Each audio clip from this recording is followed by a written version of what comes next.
मैंने बहुत प्रकार आलूर तरकारी खाई। यहाँ हूँ सुखा आलूर तरकारी रुटी पूरी पराठा सांगे खाइया और भात सांगे बहुत बढ़िया लगे। चलतु आज प्रस्तुत करवा सुखा आलूर तरकारी। बनैबा सुखा आलूर तरकारी से मुझे 5टा आलू बॉयल करके नहीं जाइए, 2टा प्याज को चुन चुन करके काटिकी नहीं जाइए, अदा रसुण को छेचिकी नहीं जाइए, 2टा टमाटो हाफ ग्राइंड करके नहीं जाइए। चलतु एबे शुरू करवा बनैबा। चलतु एबे कड़ाई गोटे चामच तेल देदबा, से गोटे छोट चामच जीरा गोटे सुखा लंका पकईदबा, ताऊपर काटी रखिथिबा पियाज को पकई घांटी नबा,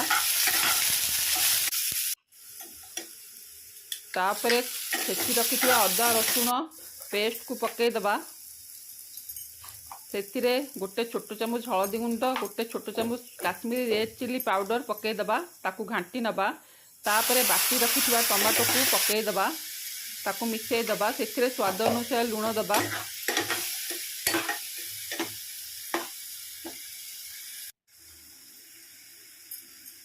गोटे छोट चामच जीरा गुंड गोटे छोट चामच धनिया गुंड हाफ चामच गरम मसला देई ताकू घांटी नबा। एबे देखंतु मसला पूरा कसी हो जाइए। एबे सेथिरे सिझेइथिबा आलू को पकई घांटी नबा। सुखा आलू तरकारी तैयारी हो गलानी कि नहीं देखंतु, पूरा तैयारी हो सारानी। एबे चलतु आम सर्व करवा।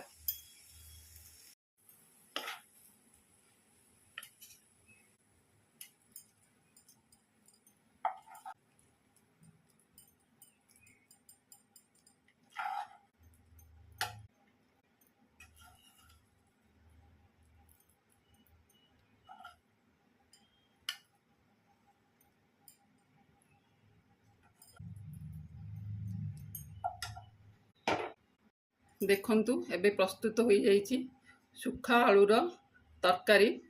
जदि आपण मानकु ए रेसिपी पसंद आसे ताहले लाइक शेयर और सब्सक्राइब करिया को जम्मारू भूलिबेनी।